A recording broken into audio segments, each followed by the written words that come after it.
તો પ્રવાસન સ્થળ દીવમાં માનવ મહેરામણ ઉમટ્યું છે। દીવનો નાગવા બીચ સહેલાણીઓથી ઉભરાયો છે। દીવમાં પ્રવાસીઓ ઉમટી પડતા ધંધા રોજગાર ધમધમતા થયા છે। કીડીના કડિયાળાની જેમ નાગવા બીચ ઉભરાયો છે।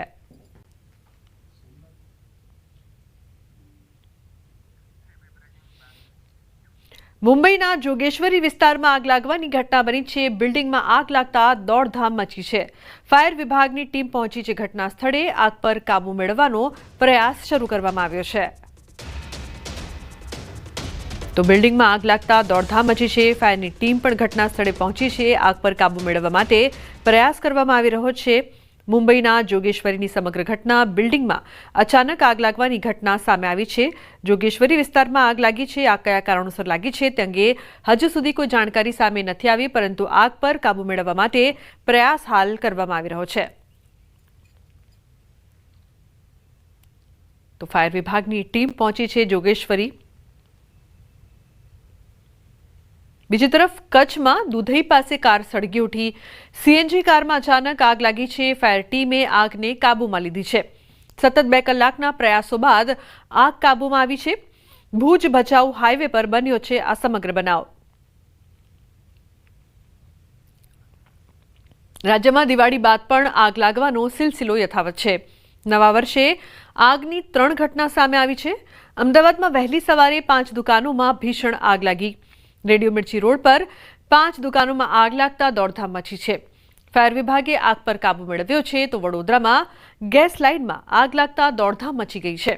ગેસ પાઇપલાઇનમાં લાગેલી આગ કાબુમાં આવતા મોટી દુર્ઘટના ટળી છે। તો આ તરફ સુરતમાં અલથાણના ડમ્પિંગ સાઇટમાં ફરી આગ ભભૂકી ઉઠી છે। કચરાના ઢગલામાં આગ લાગી છે। ફાયર બ્રિગેડની ટીમને જાણ કરતા આગ પર કાબુ મેળવાયો છે।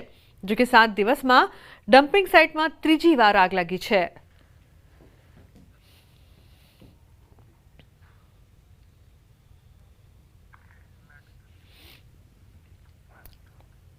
તો સુરતમાં ભાઈબીજના દિવસે સ્વામિનારાયણ ભગવાનની પાઘડીના દર્શન કરવા લાગી છે લાંબી કતારો।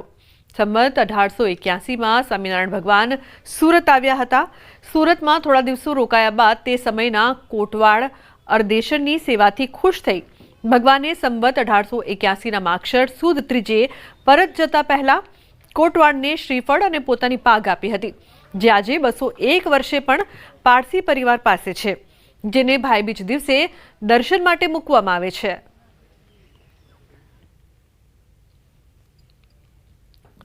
પ્રકાશના પર્વ દિવાળી બાદ ભાઈબીજનો આજનો દિવસ છે અને સુરતમાં ભગવાન સ્વામિનારાયણ વર્ષો પહેલાં આવ્યા હતા અને અહીંના પોલીસ કમિશનરની સેવાથી ખુશ થઈ તેમને પોતાની પાઘ આપી ગયા હતા અને આ પાઘને લોકો માટે દર્શન માટે ખુલ્લી મૂકવામાં આવે છે। પાઘ અને શ્રીફળ છે માત્ર ભાઈબીજના દિવસે જાહેરમાં દર્શન માટે મૂકવામાં આવે છે। પારસી પરિવાર પાસે આ પાઘ અને શ્રીફળ છે। આ પારસી પરિવારના જે વ્યક્તિ હતા તે સુરતમાં તે અંગ્રેજોના જમાનામાં પોલીસ કમિશનરના પદ ઉપર હતા। આમના 7મી પેઢીના લોકો જે સાચવી રહ્યા છે આપણી સાથે જ આપણે સીધા એમની સાથે વાત કરીએ। સ્વામિનારાયણ ભગવાન જ્યારે સુરતથી વિદાયમાન લેવાના હતા તે ટાઈમે અઢેસર કોટવાલના મનમાં એક ભાવ જાગ્યો કે ભગવાન ભેટ સ્વરૂપ એમને કંઈ આપતા જાય, જેમની એ દરકાર કરી શકે, જેમની એ પૂજા કરી શકે અને જેમને એ હૃદયની પાસે રાખી શકે। તો ભગવાને એમનો આ ભાવ સમજ્યો અને વિદાયમાન લેવા પહેલાં પોતે માથે પહેરેલી પાઘ અને શગુનનું શ્રીફળ નારિયેલ એ બેઉ ભેટ સ્વરૂપ અઢેસર કોટવાલને આપી ગયા હતા।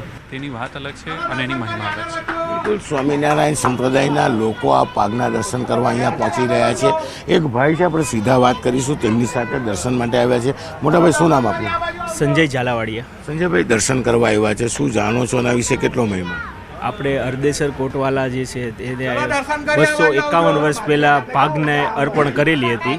તે પછી દર વર્ષે ભાઈ બીજે દર્શન કરવાનો, પાઘના દર્શન કરવાનો મોકો અમારા હરિભક્તોને મળે છે।